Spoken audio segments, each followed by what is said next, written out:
adalah hadis yang disebutkan oleh Imam Bukhari juga, ada di situ di footnote, di situ disebutkan tentang riwayatnya. Man ata'ani, kata Nabi SAW, man ata'ani faqad ata'a Allah, wa man asa'ani faqad asa Allah, wa man ata'a amiri faqad ata'ani, wa man asa amiri faqad asani. Barang siapa yang taat kepadaku berarti ia taat kepada Allah, dan barang siapa yang durhaka kepadaku maka dia telah durhaka kepada Allah. Artinya semuanya harus diikuti karena ini perintah sang pencipta Allah. Dan barang siapa yang taat kepada pemimpin pilihanku, misal Nabi SAW lagi safar keluar kota, kemudian beliau menitipkan Madinah kepada salah seorang sahabatnya, atau beliau mengirim pasukan, ditunjuk salah satu jadi pemimpin perang, maka harus dipatuhi. Siapa yang patuh pada pemimpin yang aku tunjuk, dia telah patuh kepada aku. Siapa yang maksiat, durhaka pada pemimpin yang aku tunjuk, maka dia telah maksiat kepada aku. Saya kasih contoh. Seorang sahabat Nabi bernama Amr bin As radhiyallahu anhu. Tahu ya?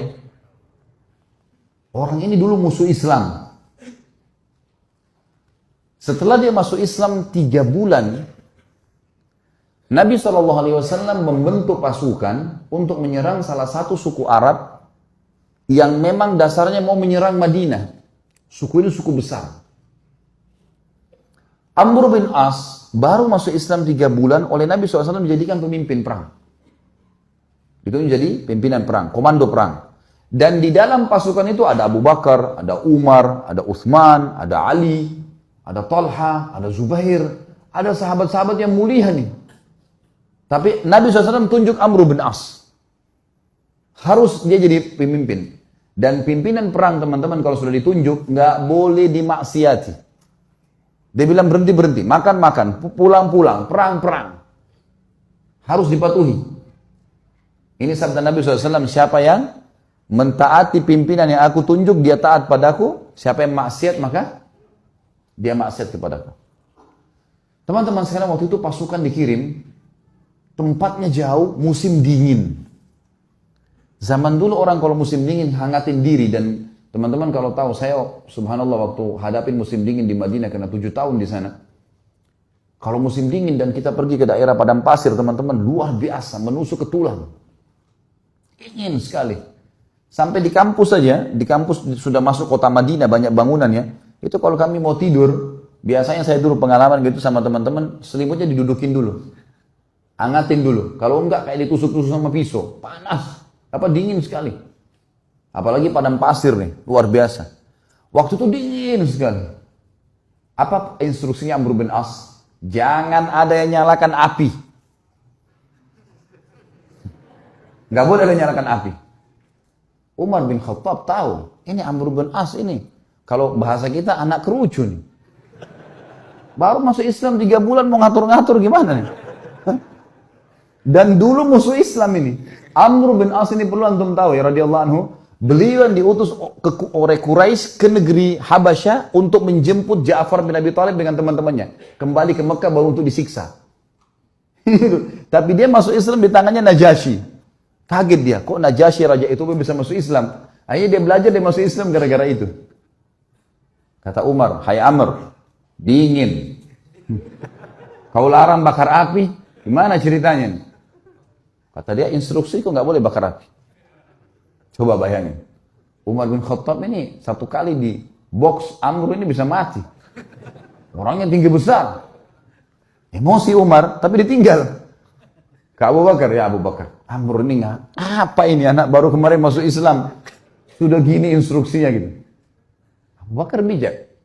Hai Umar, Rasulullah SAW tidak menunjuk dia, sementara ada kau dan ada yang lain-lain kecuali memang dia yang paling pantas. Ikuti dia, berarti mengikuti Rasulullah SAW. Diam, sabar. Umar sabar. Besok pagi, menjelang subuh, pimpinan perang teman-teman, itu dia yang harus jadi imam. Gak boleh orang lain. Ada Abu Bakar, ada Umar, ada Uthman, ada Ali, ini penghafal Quran semua ini. Ulama besar. Gak boleh, harus Amr jadi imam. Memang sudah begitu. Hukum syar'inya begitu. Subhanallah, Amr bin As mimpi junub. Ini kisahnya begitu.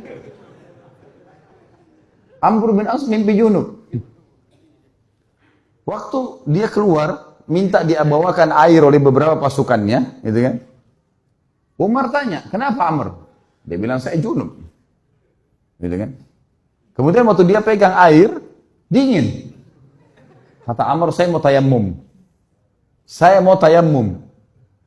Kata Umar, ada air, gak bisa tayammum. Kata dia, saya mau tayammum.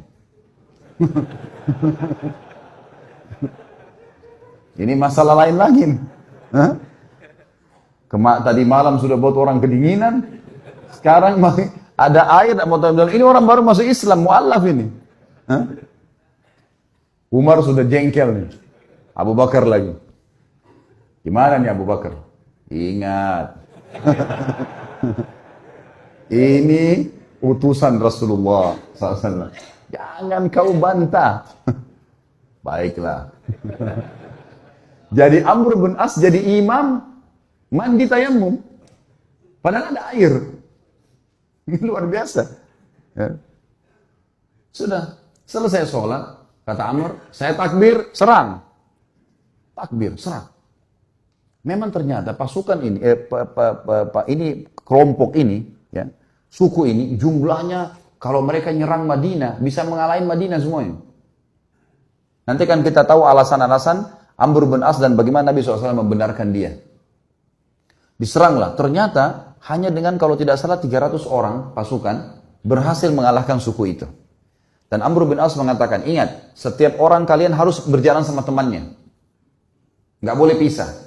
Bersebelahan terus, dia harus dampingi. Sekarang pilih teman masing-masing. Jadi dia 300 orang tuh pilih teman. Selalu berdekatan, serang musuh berdua, nggak boleh pisah. Jangan tinggalkan temannya kalau dia masih belum selesai duel atau berperang. Itu instruksinya, karena ini malam, gelap. Baik, pergilah ke sana, perang, dan berhasil menang. Kocar kacir nih suku nih. Kocar kacir sukunya, lari semuanya. Para sahabat mengetahui mereka kocar kacir dengan semangat serang, takbir, kejar. Kata Amr, tunggu. Jangan ada yang nyerang sana. Tunggu di sini. Umar balik lagi. Hai Amr, musuh udah kalah. Tinggal kita kejar, tebas nih. Tidak bisa, instruksi tunggu sini. Tidak boleh kejar musuh. Kumpulin ghanimah yang ada sekarang, pulang Madinah. Tentu sahabat-sahabat yang lain yang didukung siapa kira-kira? Amr atau Umar? Umar. Karena mereka tahu siapa Umar gitu kan. Mereka juga tahu siapa Amr. Pikiran mereka ini Amr ini 3 bulan yang lalu perangin Islam. Ini musuh besarnya Islam ini dulu. Baiklah, pulang pasukan ke Madinah. Baru turun dari kuda, Umar langsung, ya Rasulullah, ini Amr buat begini. Tidak boleh nyalain api, kita lagi kedinginan. Malam-malam dia mandi junub, tidak pakai air, tayammum. Kemudian musuh kalah, kita dilarang pergi tangkap musuh. Padahal itu kan ghanimah. Musuh yang lari itu kalau ditangkap kan jadi hamba sahaya. Bisa diperjualbelikan. Lalu Nabi SAW tanya di depan mereka semua, hai Amr, keluhan sudah sampai kepadaku. Apa jawabanmu?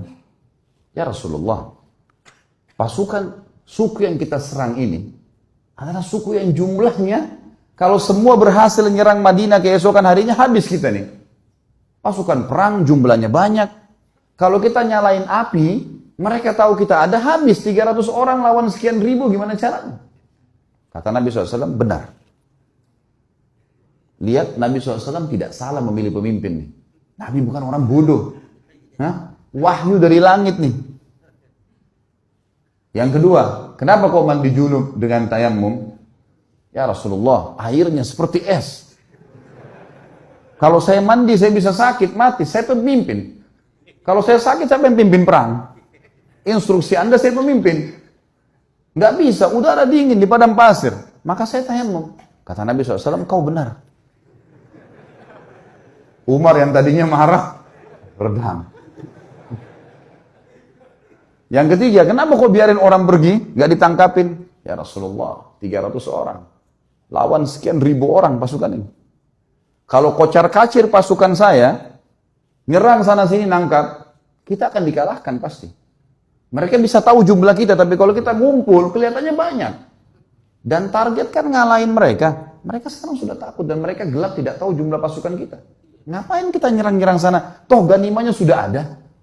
Target sudah tercapai. Mereka kalah, nggak usah buru-buru itu.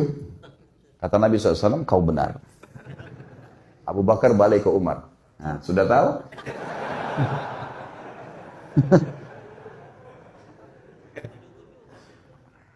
Jadi teman-teman sekalian, jangan sampai terlintas di benak antum kalau Nabi SAW ada yang beliau tidak tahu.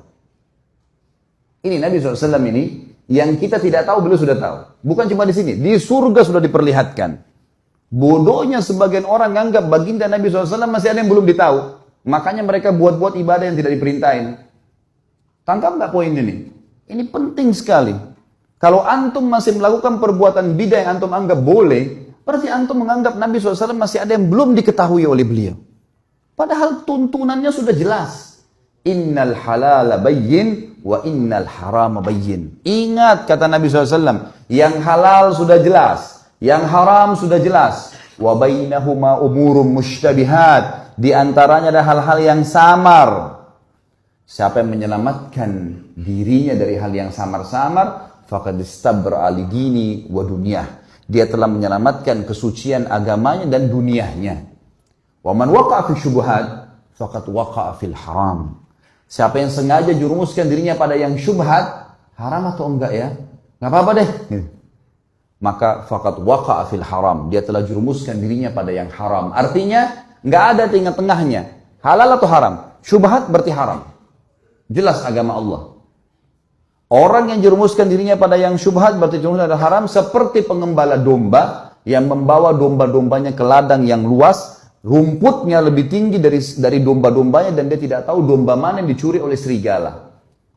Kita nggak tahu ini halal atau enggak. Lalu kita jerumuskan diri untuk apa? Jadi agama sudah sempurna, nggak butuh tambahan-tambahan. Banyak hal yang membuat umat Islam sekarang berselisih teman-teman. Tapi poin intinya kata ulama adalah mereka semua mengaku kembali kepada Al-Quran dan Sunnah. Semua. Orang liberal pun yang mengatakan Quran harus direvisi. Boleh nikah lintas agama. Semua orang agama masuk surga. Banyak syubhat yang mereka lemparkan. Mereka juga mengaku. Kami juga kembali kepada Al-Quran dan Sunnah. Tapi Al-Quran yang tidak sesuai dengan akal kami, tidak relevan, kami ganti. Tolak, harus direvisi. Hadis Nabi yang tidak masuk di akal, seperti lalat yang dicelupkan di air, susu kemudian bisa jatuh racunnya, bisa ngobatin. Gak masuk di akal ini. Mereka tolak gitu kan. Semua mengaku berlandaskan Al-Quran dan Sunnah. Tetapi yang membuat mereka menyimpang adalah mereka tidak mengikuti pemahaman salaful ummah. Siapa itu? Sahabat. Mereka anggap ngikutin sahabat itu kuno. Di zaman Nabi SAW itu ya zaman Nabi, zaman sekarang beda, harus diubah. Dan itu yang dikembangkan oleh Kemal Atatürk di Turki. Sampai mengatakan ada istilah Islam Arab, Islam Turki, Islam Persia. Sekarang Indonesia kan baru kena penyakit itu, Islam Nusantara. Zaman dulu sudah ada ini. Sampai Kemal Atatürk ganti azan dalam bahasa Turki. Lama-lama azan dalam bahasa daerah kita. Diubah semuanya, agama Allah ini. Ini bahaya sekali teman-teman sekalian.